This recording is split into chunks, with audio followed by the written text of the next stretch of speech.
1965, we moved from California, where I was in graduate school, to a job at Duke, and into a very different culture. We had 3 young children, and almost immediately, our 5-year-old was asked by the grandmother of the 5-year-old that lived across the street, who played with our 5-year-old. She asked our Andy, were we Methodists or were we Baptists? Soon after that, our 7-year-old was asked to play basketball in a Methodist league.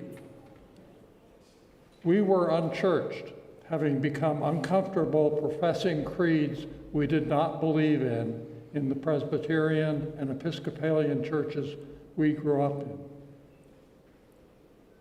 Then there was a miracle. I read an advertisement in the local paper which stated several beliefs and said, if you answered yes to these, you may be a Unitarian Universalist and not know it.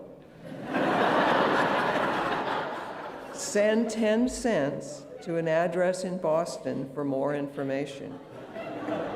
So I taped a dime to an index card and with a 3-cent stamp sent it off. I got the information and was added to a UU database in Boston. Because we were now known in Boston, the following spring we received a letter inviting us to meet a UU outreach minister at the downtown Holiday Inn in Durham for an organizational planning meeting.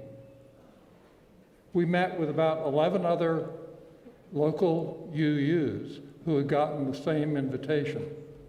Plans were made that evening to start a fellowship in the fall. We had no idea what we were getting into. In September, we officially signed on as founding members of this fellowship. That first year, we became RE teachers. And there's a picture up there of all the RE students in the fellowship at that time.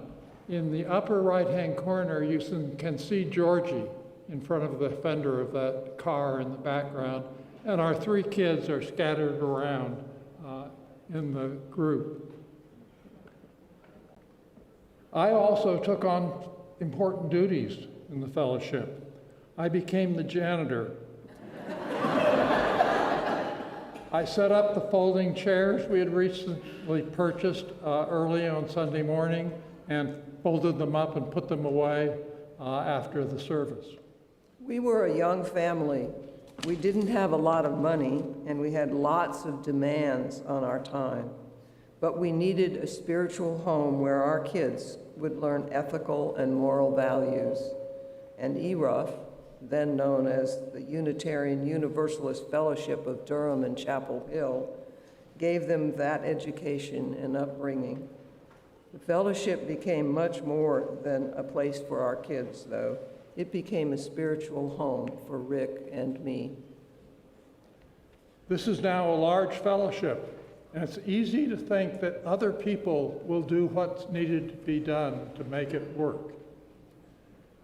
But it's a fellowship with big dreams of not only growing and serving the individual members, but to reach out into the surrounding community and have an impact there. To realize those dreams, we need you, young and old, to share some of your talents, some of your time, yeah, and yes, importantly, some of your money.